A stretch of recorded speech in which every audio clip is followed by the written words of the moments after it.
The rain had been falling for hours, a steady drumming against the old clapboard siding of the Whitmore residence. The house sat at the edge of town, half forgotten, its windows staring blankly into the night like tired eyes. Inside, Claire Whitmore moved from room to room, checking locks, drawing curtains, and trying to ignore the gnawing sensation that she wasn't alone. She had inherited the house from her grandmother, a stern woman who had lived there until her final breath. The place was filled with relics of another era dusty photographs, heavy oak furniture, and the faint smell of lavender that clung to the walls. Claire had always loved visiting as a child, but living there was different. The silence was oppressive, and the creaks in the floorboards seemed to whisper her name. Tonight, the whispers felt louder. It began with the phone call. Claire's cell buzzed on the kitchen counter, the screen flashing an unknown number. She hesitated, then answered. A breath, long, deliberate. Then a voice, low and rasping. Someone's in the house. The line went dead. Claire froze, her pulse hammering in her ears. She checked the locks again, every single door and window secure. She told herself it was a prank, some bored teenager looking for a reaction. But the words burrowed into her mind, repeating, echoing, taunting her. Someone's in the house. She tried to distract herself with television, but the storm knocked out the signal. The house was swallowed by silence again, broken only by the incessant rain and the occasional groan of settling wood. She decided to make some tea, hoping the warmth would calm her nerves. Her hands trembled as she poured the hot water. That was when she noticed a mug already sitting on the counter, filled, steaming. She hadn't made it. Claire backed away slowly, her eyes darting to the hallway. The mug sat there innocently, but the steam rising from it was undeniable proof. Someone had been in her kitchen. Someone had touched her things. She grabbed the nearest weapon. She could find a heavy iron poker from the fireplace and began to creep through the house. Each room was empty, each closet bare, yet the air felt disturbed, heavy, as if someone had just stepped out of sight a moment before she entered. She checked the basement, its damp, earthy smell filling her lungs. She checked the attic, dust motes dancing in the beam of her flashlight.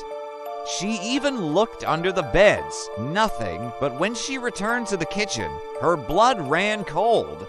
The mug was gone, sleep was impossible.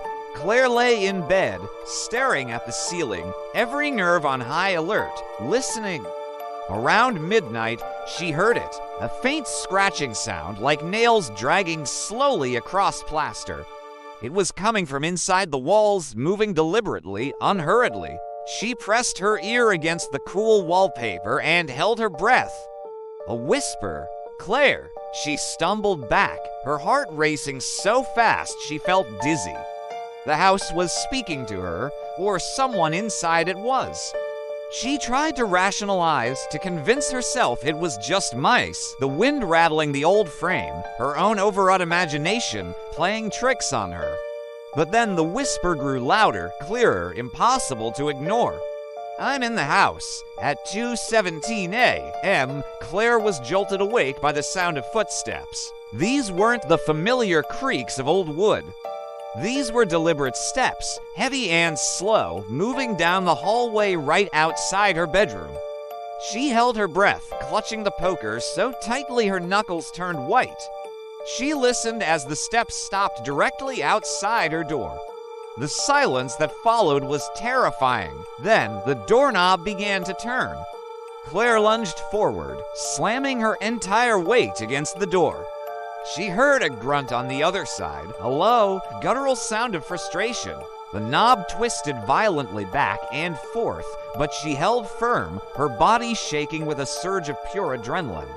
After what felt like an eternity, the pressure eased. The footsteps retreated down the hall. She didn't sleep again that night. The next morning, exhausted but determined, Claire searched the house in the revealing light of day. She found what she had dreaded, muddy footprints in the hallway, leading from the back door directly to her bedroom. The lock on the back door was broken, the wood splintered around the frame. Someone had been inside. Someone had tried to get into her room. She called the police. They arrived, searched the property, and found nothing. No signs of forced entry beyond the broken lock. No intruder hiding in the house. They suggested it was probably a vagrant, someone looking for shelter from the storm. They promised to patrol the area, but Claire knew better. This wasn't random. This was deliberate. That night, her phone rang again. Same unknown number. Same rasping voice. Someone's in the house. The days that followed were a descent into madness. Claire began to hear the voice constantly, whispering from closets, murmuring from air vents, echoing in the old pipes. Sometimes it would laugh, a hollow, mocking sound that chilled her to the bone. Sometimes it would cry, a sound of deep, unending sorrow. She stopped sleeping. She stopped eating.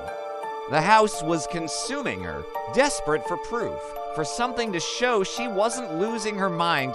She set up cameras throughout the house. At first, the footage showed nothing unusual, just empty rooms and shifting shadows. Until one night, when she reviewed the footage from her own bedroom.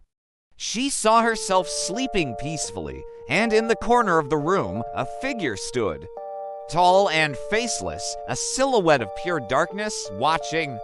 It never moved, never approached. It just watched. But when she woke in the morning, the figure was always gone. She replayed the footage again and again, but it was always there, always watching. Driven by a desperate need for answers, Claire began digging through her grandmother's old belongings. In a dusty trunk in the attic, she found journals filled with frantic, spidery handwriting.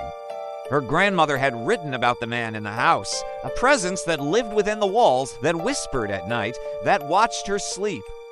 She had written of her terror, begging for release, but the man never left.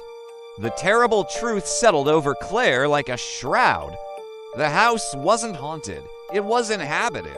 Someone had always been here, living in the shadows, moving through the hidden spaces within the walls. Her grandmother had lived with him, and now it was Claire's turn. That night, the storm returned, fiercer than ever. Claire sat in the living room, the iron poker in her hands, waiting. The voice whispered from the walls around her, closer now, more insistent, "Claire, let me in." The lights flickered, then died, plunging the house into absolute darkness. Claire's hand shook as she lit a candle, its tiny flame trembling in the suffocating black. She heard footsteps again, this time descending the main staircase, moving toward her. She raised the poker, her breath ragged. The figure emerged from the shadows, tall, faceless, its body shifting like smoke. It stopped at the very edge of the candle light, watching her. Claire screamed, a raw, primal sound, and swung the poker with all her might.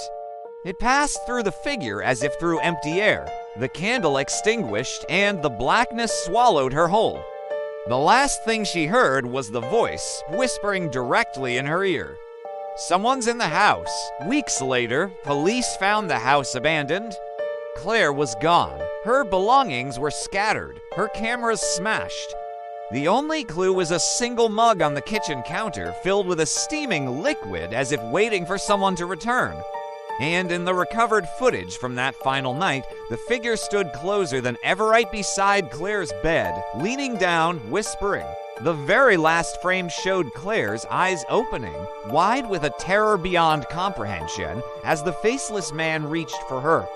The house remains empty now, but neighbors swear they still see lights flicker inside, hear footsteps in the dead of night, and sometimes, when the wind is just right, they hear a voice whispering from the walls, "Someone's in the house."